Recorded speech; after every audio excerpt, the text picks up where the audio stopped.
فردوسی: به ایران زمین یک تنه لشکر است، که فردوسیان پادشه میهن است. به فر و به جاه و به خون و به تن، کنم من فدا در رهش سیم تن.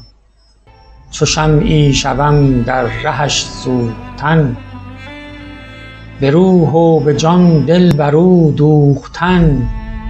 چو پروانه بر شمع جان وطن، پر و بال خود را بسوزم به تن.